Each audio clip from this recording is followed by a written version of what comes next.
Hey y'all, hope you're doing well today. So, the spirit of today's message is going to be talking about understanding.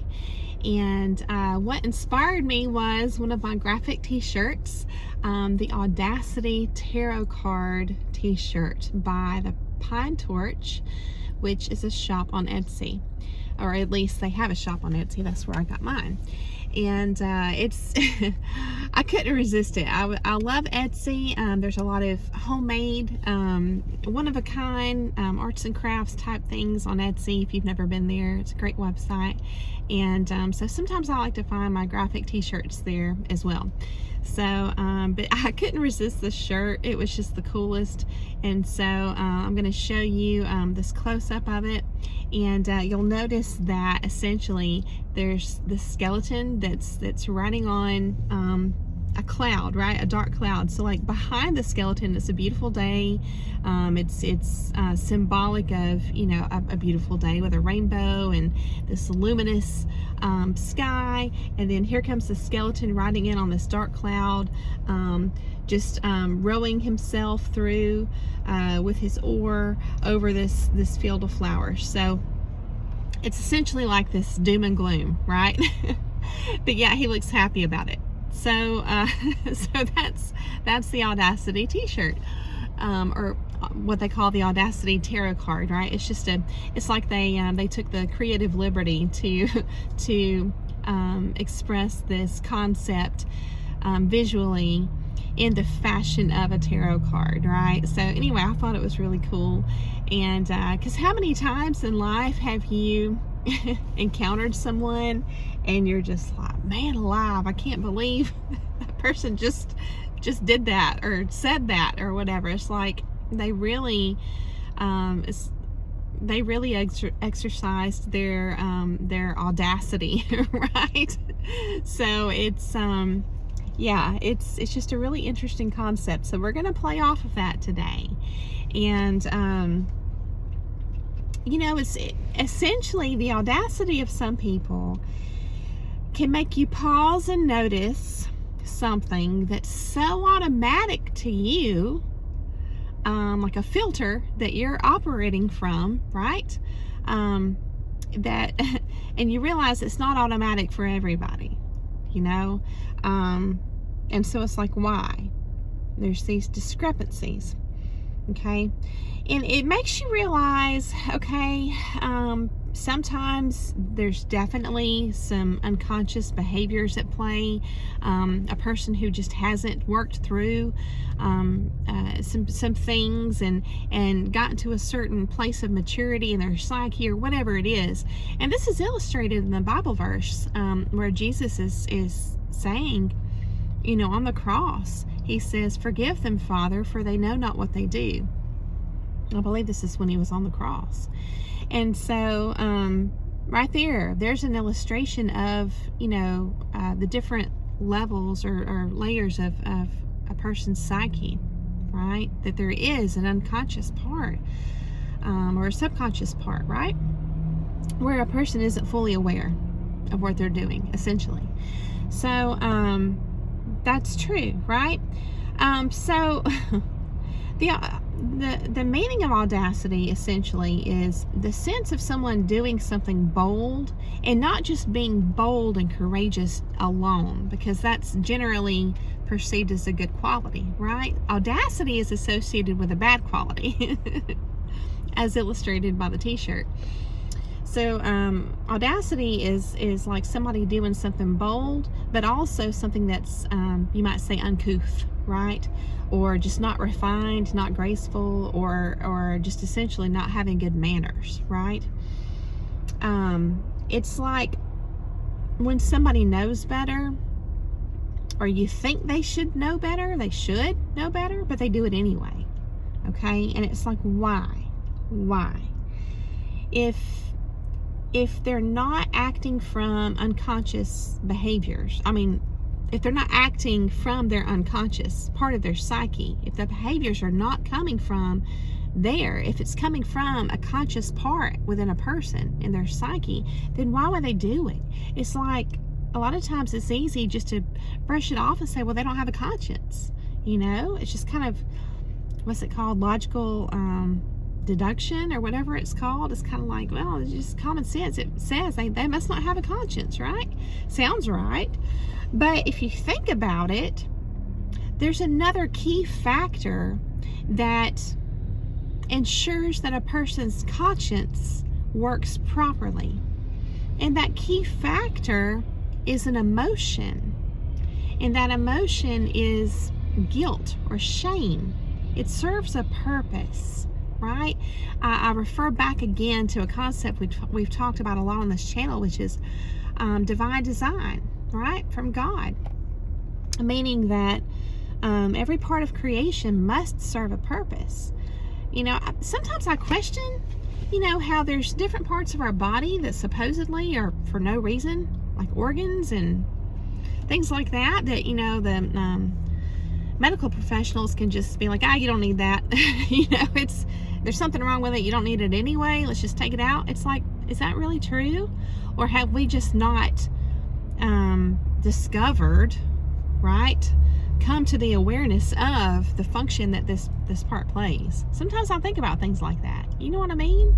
I just think it's kind of bold and really a great example of audacity right here, just to consider the fact that any human being can think that they know as much as God. You know? But anyway, back to the topic here. Guilt, shame, those are key factors to ensure that a person's conscience is going to work properly, right? And so, yes, when you see a person who's really just exercising audacity, and you feel like they truly should know better, do you just default to, well, they must not have a conscience? Or is it that they have nullified or what's it called, dulled or snuffed out, however you want to say it, their emotions? You know, maybe all of their emotions, or maybe just the emotions that they don't want to deal with, you know. But definitely I feel like feelings should not be ignored, okay? Because I feel like that's what people with bad intentions do, right? They don't seem to have a sense of any guilt or remorse or shame or anything. So feelings are important and they shouldn't be ignored. Which is interesting.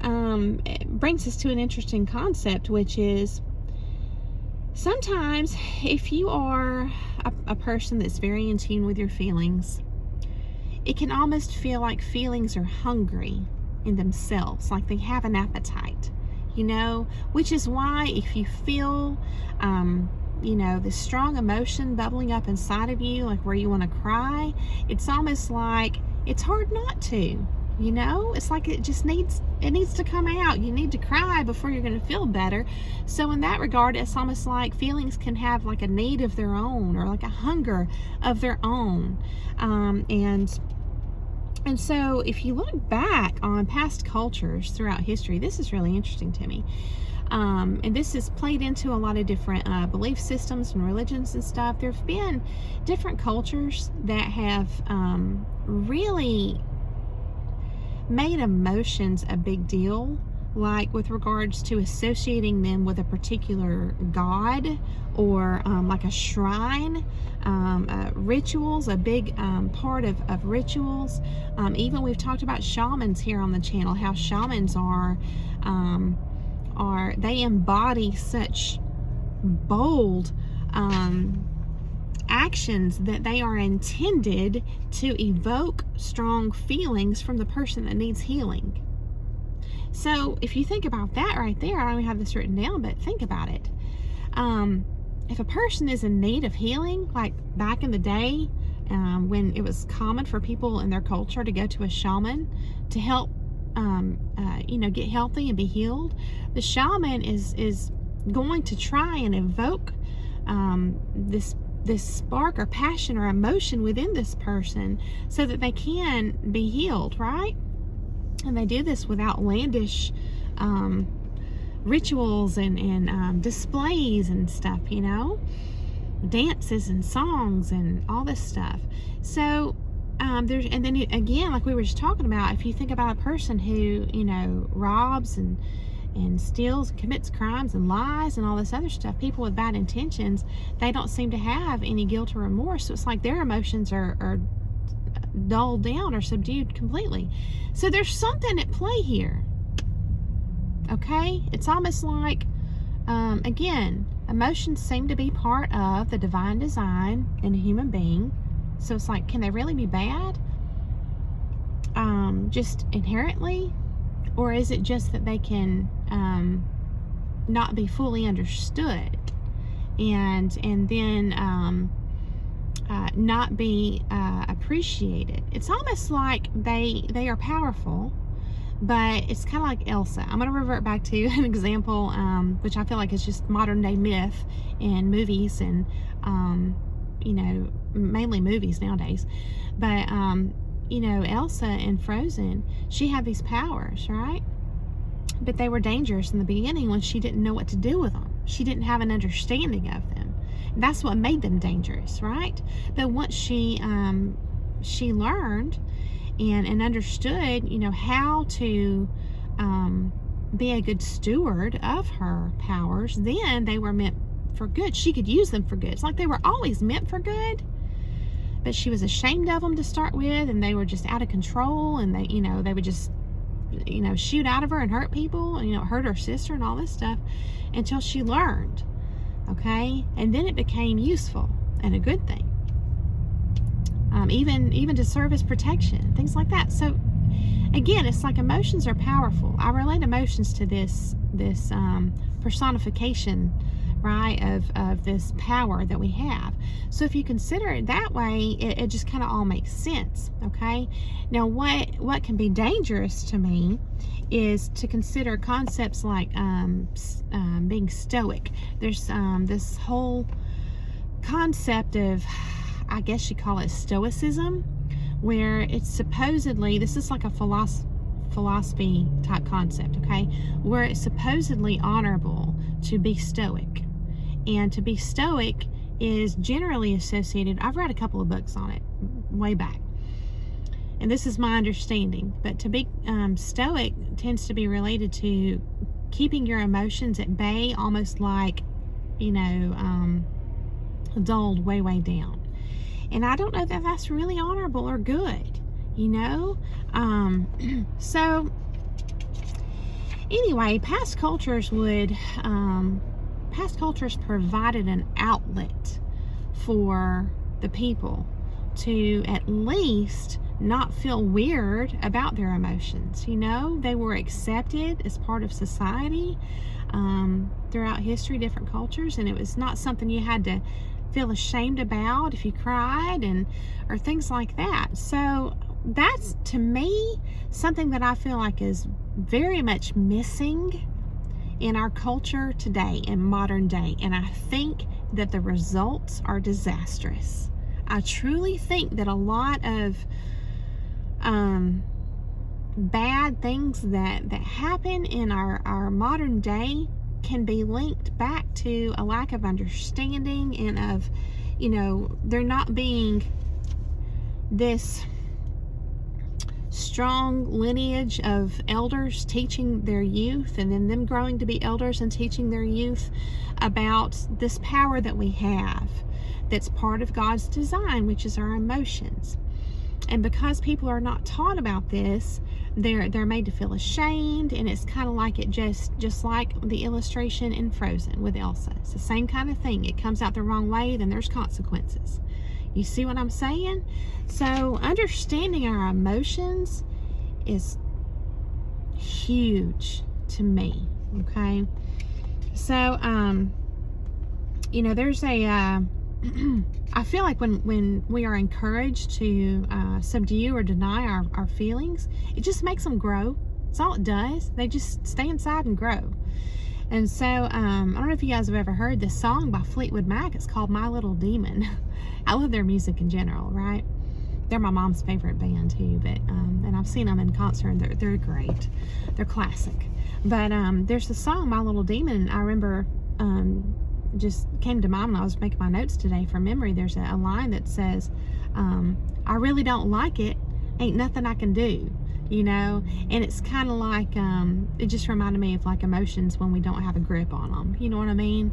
And we definitely need some type of regulation on our feelings, because they are powerful, right?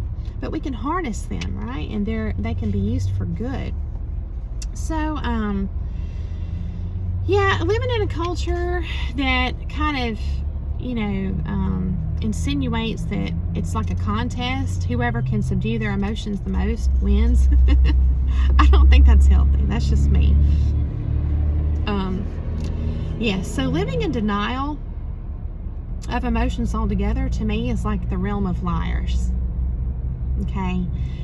That's living from deceit, because we aren't made that way. We're made with feelings, right? So to live from this kind of mindset, deceit, even deceiving yourself, like I don't feel this, or I don't feel that, it's like kind of dangerous territory if you try to go that route. Again, this is just my perspective, right? I feel like that's deceit's from the devil. It's in the Bible. So I feel like we're better off acknowledging our feelings, but in a healthy way. And I don't think there's enough resources out there readily available for people to understand what it means to have a healthy way to process our emotions and to deal with them, right? And the thing is, I don't think they really ever go away until they uncover something for us, okay? We're going to talk about this. So, like all throughout history, there's been this grand search for this fountain of youth. I love all these old myths like that and stuff, but there's actually a verse I came across that talks about, a fountain of life, right? It's Proverbs chapter 16, verse 22. It'll give us some insight with our topic today. It says that there's something in existence in this reality that is a fountain of life to those who have it. Another translation says it's a wellspring of life to those who have it. What do you think it is? It's understanding. It's understanding. It says understanding is a fountain of life to those who have it. That's huge. Again, it goes back to one of my favorite verses, wisdom is the principal thing, and with all you're getting, get understanding. So understanding is critical. So our feelings, to me, are like clues, like divine messengers, keys, okay? And we shortchange ourselves. We essentially sabotage our opportunity for growth when we take them at face value. That's it. Like, I'm feeling this emotion, I shouldn't feel this emotion, or I'm not sure why, but I need to get rid of it, or I'll deal with it later, or let me cry it out, and then I'll feel better, and that's it. In other words, anytime we just take them at face value, they weren't given the opportunity to serve their true purpose, because I believe they're symptoms that have a cause. You have to look deeper. Anytime there's an emotion, I believe we should look deeper and spend the time to do so. It just reminds me of the modern medical system today. It's kind of like everything now is just fast and immediate. And just think about, instant messaging, versus like handwriting a letter. I think the last time I handwrote somebody a letter, I was probably 15 or 16. And it was with a pen pal in Brazil. Literally, I think that's the last time I wrote a letter. So and then to make it even worse, not only are we so spoiled and accustomed to just convenience and everything being automatic, not only are we comfortable with text messaging, but we won't even type out a whole word now. It's ROFL, and LOL and things like this. It's like, really? So it's just incredible. If you literally get something handwritten nowadays, that's like, man, that's like a treasure. You know what I mean? So but yeah, this whole attitude translates over into our modern medical system too, which treats the symptoms, right? And doesn't really look for the cause most of the time, it seems like, right? I never try to make absolute statements, but and I'm not saying that that's just the end of the line there with the line of reasoning, because I definitely think there's incentive for it to be that way. Because if you fix the cause, there's not going to be symptoms, there's not going to need to be a need, we'll just leave that there. But the point is, I feel like feelings kind of work the same way. They're symptoms, but they of a cause, a deeper cause, okay? So they have the potential to teach us what's important, okay? And here's why. This was a revelation for me. We can have mental blockages. It's like logic can get like dammed up in our mind, thinking like figuratively, metaphorically, there's like this dam in our mind, and it's like logic gets stuck sometimes, right? But feelings, emotions can get around that. It's like, if you think about it, it makes sense, because we have so much in this modern day and age to take in. It's like the information age. There's so much that our minds are overwhelmed trying to process information. They're busy. So it's like all this information can get in the way of full understanding and deep understanding that's really going to serve us better and those in our lives better, if we're just able to get there, to get to that deeper and full understanding, right? So when the logic gets blocked, when we have mental blockages, emotions can get around that. It's like they're going, hey, wait a minute. It's like they're intense. They're meant to get your attention. They're like that for a reason, just like the shaman. It's like waking you up. You know what I'm saying? Emotions are meant to be intense for that reason, to get your attention. Okay? I think it's God's design. Truly, I do. So we're not meant to shame ourselves over it. Okay? We're just meant to understand it. Okay? And look deeper. So Matthew chapter 6, verse 21 says, "For where your treasure is, there your heart will be also." So if you consider feelings as, sometimes they're called matters of the heart, let's just reverse that verse. And it's like, okay, so if you start with matters of the heart and you take the time to truly go in deeper and examine, there's this link between these matters of the heart and treasure, which is the heart of a message. You see what I'm saying? And what is that? It's understanding. It's understanding, which is going to be your fountain or wellspring of life. And if you don't ever get there, see, then, we suffer, don't we? We suffer when all we have are the emotions, and then we're shaming ourselves for that, and we're reacting from them, and our relationships are suffering and all this stuff, see? So, but they have the potential. Just again, keep in your mind the concept of them being like a beautiful power that we just need to understand, because once we understand them, they're going to be a beautiful gift. You see what I'm saying? So and it's also something you can do is just to ask yourself this question for yourself, as well as when you observe others, right? Where is this person most passionate, or where am I most passionate? What do I feel the most strongly about? Whatever emotion it may be sadness or excitement or anxiety or, being scared, whatever it is, where you feel those feelings the strongest, there's something deeper, right? That's just a passion at work when you have these strong feelings, and they can just be viewed as keys or clues to look in deeper, to truly uncover where your treasure lies. And even when you think you found it, I would just encourage you to go even deeper, and so I think that ultimately all this is meant for good. It just requires understanding. So I hope that this discussion has been insightful for you. I hope that it got the wheels turning, and I hope that you enjoyed it.